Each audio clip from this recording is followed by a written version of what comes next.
আমরা সবাই ভক্ত, আমার মা ভক্ত, কি বলেন? বাংলাদেশের চলচ্চিত্র জগতে সবচেয়ে জনপ্রিয় অভিনেত্রীর খেতাব পান শাবানা। অসামান্য অভিনয় দক্ষতা ও অপরূপ সৌন্দর্যের জন্য তাকে ঢালিউডের বিউটি কুইন হিসেবে আখ্যা দেওয়া হয়েছে। 1962 থেকে 2001 সাল পর্যন্ত অভিনেত্রী শাবানার চলচ্চিত্র জীবনের কেমন ছিল?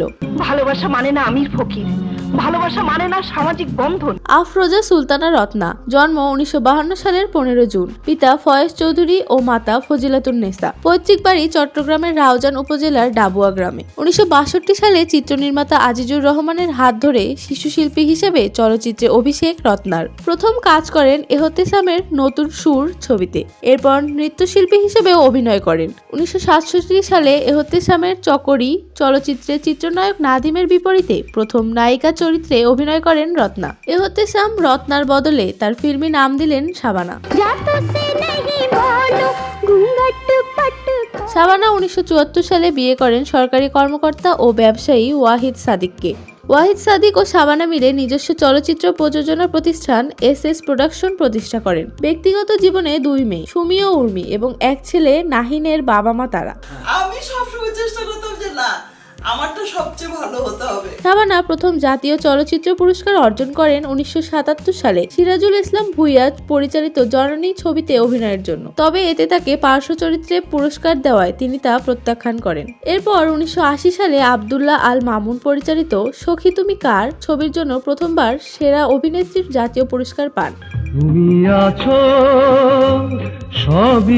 শাবানা প্রথম প্রযোজনায় আসেন 1979 সালে মাটির ঘর চলচ্চিত্র নির্মাণের মাধ্যমে। এটি তার এস প্রোডাকশনের ব্যানারে নির্মিত হয়। ছবিটি পরিচালনা করেন আজিজুর রহমান ও মূল চরিত্রে অভিনয় করেন রাজ্জাক ও শাবানা। ছবিটি তখন অসাধারণ ব্যবসা সফল হয়।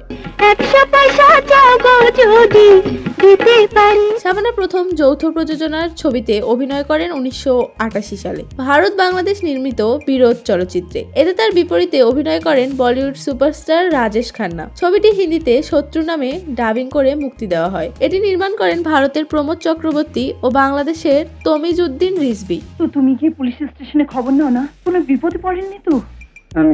ঢাকায় ছবিতে অভিনেত্রী শাবানাকে নিয়ে একটি প্রবাদ আছে, সেলাই মেশিন মানেই শাবানা। অর্থাৎ বাঙালির সহজ সরল পোড় খাওয়া অসহায় বধূ বা মায়ের চরিত্রে অতুলনীয় অভিনয় করেছেন তিনি। ছবির গল্পে দেখা যেত স্বামী পরিত্যক্ত শাবানা তার সন্তানকে বড় করে গড়ে তুলতে কাপড় সেলাইয়ের কাজ বেছে নিতেন। অধিকাংশ ছবিতেই সেলাই মেশিন সহ শাবানাকে দেখা যেত। শাবানা অভিনীত শেষ ছবি ঘরে ঘরে যুদ্ধ মুক্তি পায় 2001 সালে। ছবিটি পরিচালনা করেন আজিজুর রহমান। একই সঙ্গে এটি ছিল শাবানা আলমগীর জুটির শেষ ছবি। চলচ্চিত্রে সবচেয়ে বেশি জুটিবদ্ধ হয়ে অভিনয় করেন শাবানা আলমগীর। শাবানা মোট 299টি ছবিতে অভিনয় করেন। এর মধ্যে আলমগীরের সঙ্গে জুটি বাঁধেন 130টি ছবিতে। শাবানা তার অভিনয় জীবনে সেরা অভিনেত্রী হিসাবে মোট 11 বার জাতীয় চলচ্চিত্র পুরস্কার লাভ করেন। এত বেশি সংখ্যক পুরস্কার অন্য কোনো অভিনেত্রী এখন পর্যন্ত পাননি। 2017 সালে জাতীয় চলচ্চিত্র পুরস্কারে তাকে আজীবন সম্মাননা দেওয়া হয়।